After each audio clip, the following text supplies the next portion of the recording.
Hello guys and hi guys, welcome back to Third Page Philippines. Tagal ko nawala, sorry na po.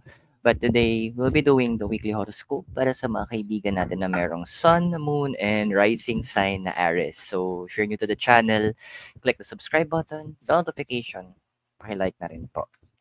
And for charms crystals, send me a message po on Cara Arts and Craft Facebook page.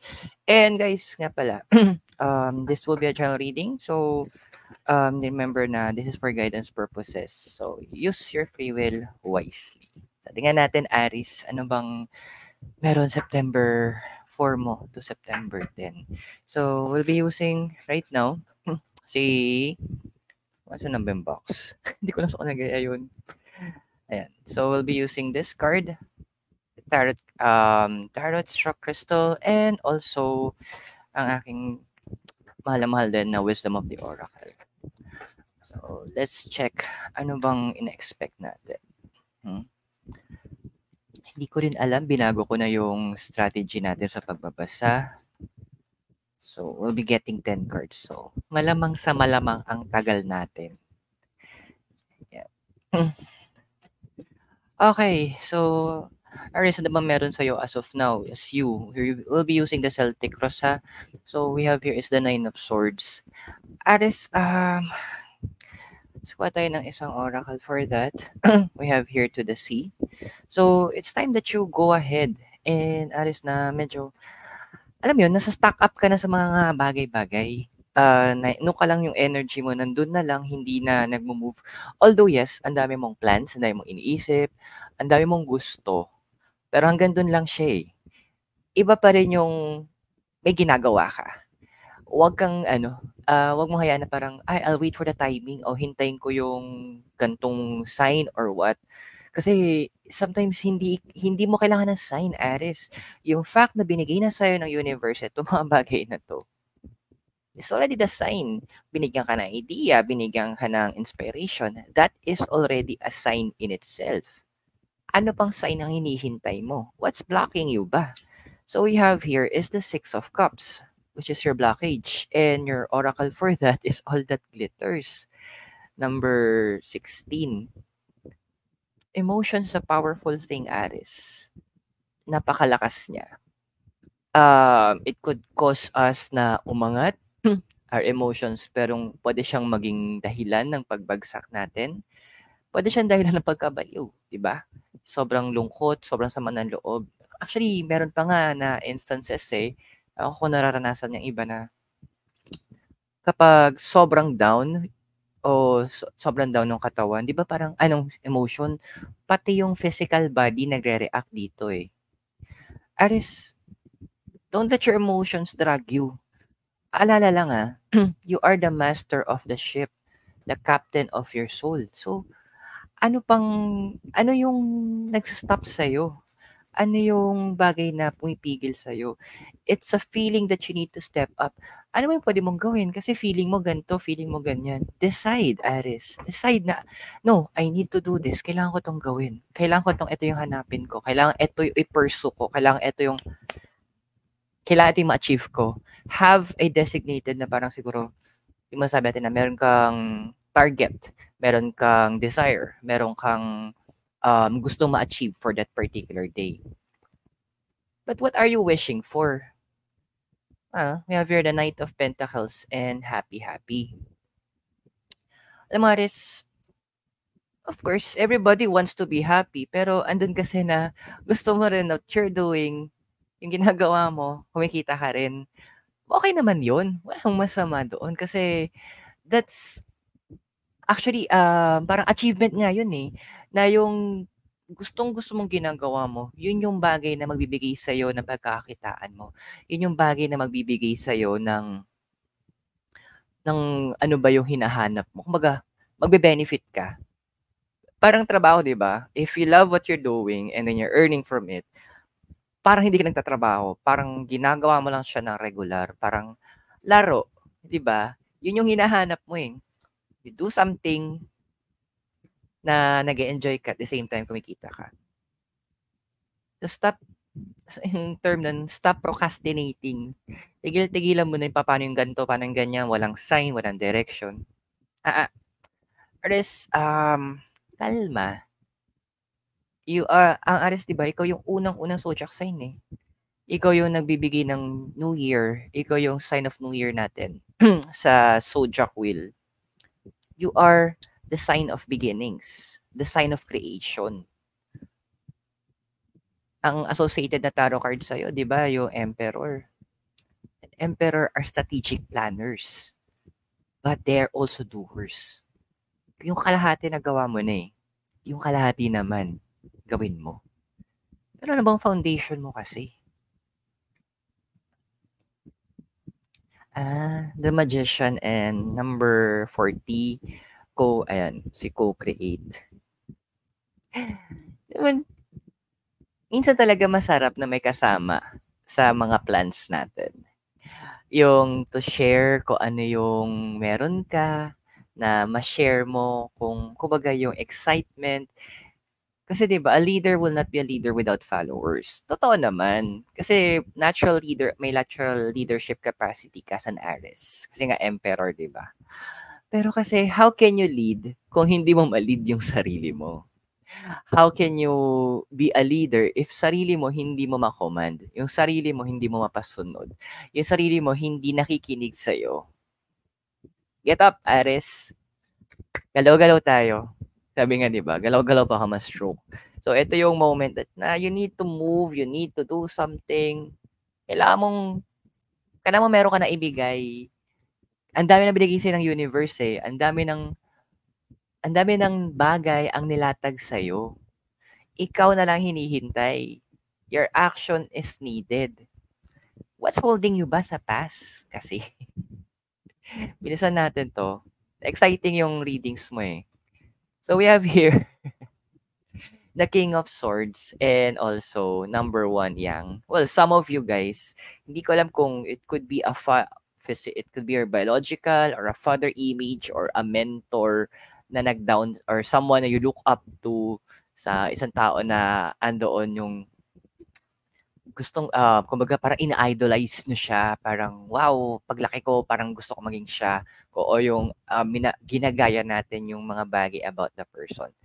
Ares, masakit, ma-deny ng taong tinitingala natin. Di ba parang sa mga fans na kapag gumawa ka ng effort tas parang hindi ka nabigyan ng atensyon nung artista or artist na gusto mo, masakit. But don't let that stop you. Gawin mo siyang challenge. Isipin mo yung parang mga yung mga eagle. Ang ibang ibon kasi ginagawa kapag malakas yung storm, malakas yung bagyo, nagtatago sila. Ibahin mo ang agila. Ang agila, hahanapin pa niya yan. Hahanapin niya yung strong winds. Susuungin niya. Tapos aangat siya doon. Gagamitin niya yung lakas ng hangin para mas makalipad, mas makaangat, at hindi niya papagulin yung sarili niya kakakampay ng pakpak. Bakit? Yun yung, remember yung song, Wind Beneath My Wings? Yun. Doon yung ginagawa nung agila. Then also, yun din your past does not dictate who you are. Those pains, sabi nga nung isang pastor si Pastor Manny, when I was still a teenager, gustong-gusto ko sinabi niya, turn your scars into stars. Yung mga peklat mo, gawin mo mga bituin mo. Remember, in a battle, kapag battle, hindi maiiwasan masusugatan tayo. Pero yun yung magpapaalala sa'yo kung gaano kakalakas kapag gumaling na naging peklat na yun. Gaano kakalakas, paano mo nasuong yun, paano mo na ipanalo yung mga laban na yun. Use that Aries as your source of inspiration, bilang source mo ng lakas mo, bilang source mo na gusto mong patunayan sa kanila. Ito at ganyan tingin nyo sa akin before, ganyan yung treatment nyo sa akin before, eto na ako ngayon. Let's look at your immediate future na bilang ikaw. We have here the Hangman and Orphan, number 5. Alam mo, Aries, sometimes we need to be alone talaga. Siguro ito yung season, to yung week na you need to be alone and tingnan mo sa sarili mo, ano ba yung strengths ko? Ano ba yung capacity ko? What are the things that I will need to improve on? Actually, never ko na since nag-work ako sa BPO, gusto ko yung culture doon na hindi namin tinatawag yung pagkakamali mo bilang mistakes. Ang term na ginagamit namin doon is room for opportunity.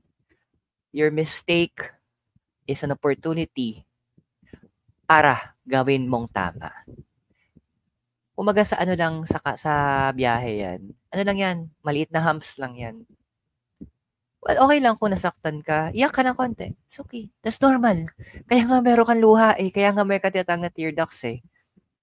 But after that, get up. Kaya nga sinasabi natin, di ba? Pinagdadaanan mo lang. Hindi yan tinatambayan, kapatid. Dumadaan ka lang. Pwede ka siguro mag-yosi doon kung gusto mo. Bumili ka ng soft drink sa pinagdadaanan mo. But it's not for you to stay there. That's not your destiny. Tignan natin, ano ba nagkakos sa emotional environment mo kasi? Three of Wands and number 28, building blocks. Meron akong share ko sa'yo, Arisa. Meron akong sinabi sa sarili ko nung nasaktan ako in terms of romantic relationship. Ikaw ba naman kasi, di ba? Mahuli mo may ginagawang something yung partner mo, tapos sa bahay mo pa. So, it's really hurtful. Ang sabi ko ng sarili ko, I will be my own hero. Ako mismo yung magliligtas sa sarili ko. And I did. And every day, dinidesisyon ko yon na ako yung magiging hero. Na ako yung sarili ko, yung una kong tatakbuhan, yung sarili ko yung magiging source of strength ko. Na hindi ko kailangan ng validation ng iba that I'm good. Hindi ko kailangan ng, alam mo yun, yes, andun yung point na sometimes gusto natin encouragement. Pero ang una nag-i-encourage dapat sarili ko.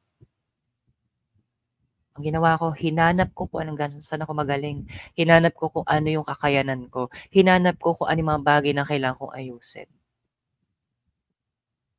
Then, usay mga tao na sinagsasabi na, uy, okay yung ganyan, you're better. Well, siguro nakita niyo naman itsura ko before, like a year ago, yung nagpapakita pa ako sa mga videos. Anong gano'n ko payat. And gano'n ko ka-stress out. But right now, well, ko alam, depende sa judgment nyo. I feel better. Same thing with you, Aris. Hindi mo kailangan ng validation ng ibang tao. Ang pinahahawakan ko lagi, basta't wala akong sinasaktan na tao, o wala akong nilalabag na batas, it's okay. I push. Let's see your physical environment. Ooh. We have here 2 of Cups and also number 19, flexible. Alam mo, ang daming, this week, ang daming friends mo na mag-reach out sa'yo. People na hindi mo inaakala na they find you inspiring. Congrats, because this will be a moment na kung saan, eto pala yun. Eto pala yung feeling na hindi mo alam na yung mga ginagawa mo is giving a positive impact sa paligid mo. Na may mga mata palang tumitingin na kung dati ikaw yung naghanap ng inspiration through other people, now sa time naman ikaw naman ang inspiration. So don't let them down, kapatid. Remember, you're as an Aries, emperor ka by nature. People are looking up to you. Ang daming mga tao na hindi mo na napapansin. And some of them pwede magparamdam na para sabihin sa'yo na, hey, I like what you did, gusto ko to, na-inspire ako dyan, blah, blah, blah. Congrats sa'yo. Because that one thing na hinahanap mo, because you focus on yourself, ito naman, kumbaga yung spotlight, nilipat mo sarili mo, malamang makikita ka talaga ng mga tao. And then you're doing what you do best. Huwag nang puro plano, ha? What's your hopes and fears? So we have here is the Page of Cups and go the distance. Go out, Aries. Lumabas ka sa comfort zone mo. Lumabas ka doon sa kung saan feeling mo hanggang dito ka lang. Sabi nga nung isang kanta eh, siguro yun yung song na applicable sa'yo. There's gotta, sabi nung, si Michelle Branch yata yun, sabi niya, there's got to be more to life. And there is, Aris. Ikaw lang naglilimit sa sarili mo. Ikaw lang yung nagsasabi na hanggang dito lang ako. Ikaw lang yung nagbibigay ng, okay, hanggang eto rin kaya ko kasi wala pang ganto, wala pang ganyan. Take the leap of faith, Aris. Because your immediate future, oh my gosh, tutuwa lang ako, is the Eight of Wands and number 27, exchanging gift. Generally, ang Eight of Wands, sabi na fast. It's a fast movement. Parang bam, bam, bam, sunod-sunod siya. With exchanging gift, ikaw lang hinihintay ngayon ng universe. What is it that you're holding? Yung hinahawakan mo, yung naalagaan mo bang sakit, negative thoughts, negative emotions? Ano yung mga yun? The universe gusto niya makipag-trade sa'yo.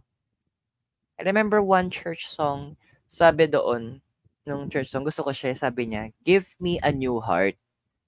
This one is old, tired, empty, and hard as stone. I need a new heart, one just like yours.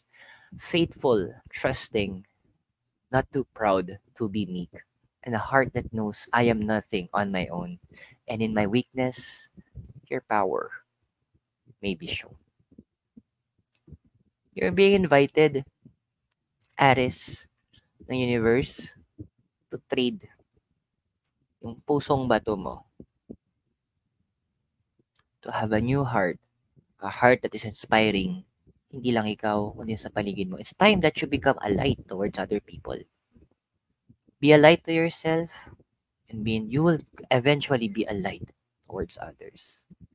Make that trade. Make that decision, Alice. I hope nakatulong yung reading sa'yo. At tandaan yung mga readings natin. They are for guidance purposes. Use your free will wisely. And please do click on the subscribe button, bell notification, and give this video a thumbs up.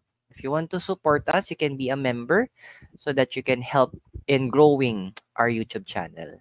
And guys, again, for if you need rituals, spell works, crystals, ito, or mga lucky charms, message nyo po ako, Omkara Arts and Craft Facebook page. The link is in sa baba po. Aris, maraming salamat sa iyo. God bless, namaste, Hare Krishna, and blessed be. And hope we will be meeting each other very soon. And always take care, and goodbye for now. Bye!